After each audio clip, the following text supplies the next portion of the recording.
বিসমিল্লাহির রহমানির রহিম। আসসালামু আলাইকুম। ডোনাল্ড ট্রাম্পকে ইলন মাস্কের পক্ষ থেকে ইনফর্ম করা হয়েছে যে আমরা সবচেয়ে বড় ফাইন্যান্সিয়াল ক্রাশের মুখোমুখি হতে যাচ্ছি।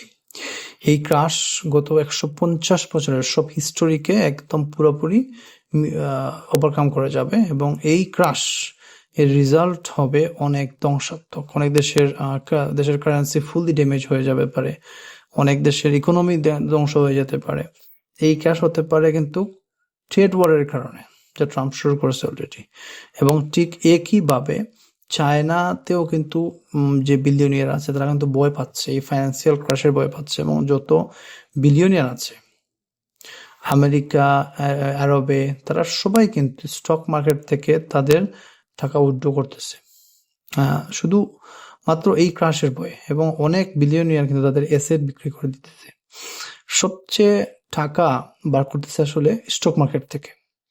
এটা সবচেয়ে বড় অ্যালার্ট সাইন হচ্ছে কোনো একটা ক্রাশের।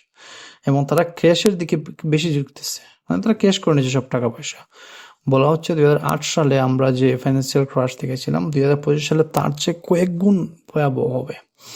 অনেক ব্যাংক পার্মানেন্টলি বন্ধ হয়ে যাবে, অনেক ব্যাংকের অস্তিত্ব থাকবে না।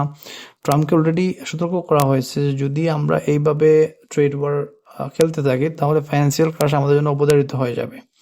এবং যে ফাইন্যান্সিয়াল ক্রাশ আসবে শুধু আমেরিকা, চায়না অথবা মিডল ইস্ট না, পুরো পৃথিবী এর ফল ভোগ করবে। এখন বোঝা দরকার যে ফাইন্যান্সিয়াল ক্রাশটা কি এবং এটা কেন হয়। 2020 সালে যখন পুরো পৃথিবী করোনার জন্য লকডাউন হয়ে যায়, তখন কিন্তু একদিনে আমেরিকার স্টক মার্কেট 8% নিচে যায় এবং প্রায় $1 ট্রিলিয়ন ওয়াইপ আউট হয়ে যায়, মার্কেট থেকে বেরিয়ে যায় একদম। এবং মাত্র 4 মাসের মধ্যে কিন্তু মার্কেট আবার রিকভার করে। এবং কিন্তু 2025 সালে যে ক্রাশের কথা ওরা বলতেছে, সেটা কিন্তু রিকভার কখন হবে তার কোনো নিশ্চয়তা কেউ দিচ্ছে না বা বলতেছে না, কারণ এটা সম্পূর্ণ অনিশ্চিত থাকবে। কারণ এই ফাইন্যান্সিয়াল ক্রাশটা এত বড় হবে যা হিস্ট্রি কখনো দেখেনি সেই ধরনের ক্রাশ। সো দেখা যাক কি হয়, এবং আমরা আমাদের চোখ কান খোলা রাখবো। যাদের স্টকে ইনভেস্টমেন্ট আছে বাইরের, তারা আমরা একটু কেয়ারফুল থাকবো, কারণ এটা ক্রাশ হলে কিন্তু অনেক বড় ধরনের একটা ইম্প্যাক্ট পড়বে ইকোনমিতে। সব দেশের ইকোনমিতে কিন্তু ইম্প্যাক্ট পড়বে। ঠিক আছে, আমরা যে সেলিং দিক সবগুলো ডাউন হয়ে যাবে একবারে। সো আজ পর্যন্তই। আসসালামু আলাইকুম।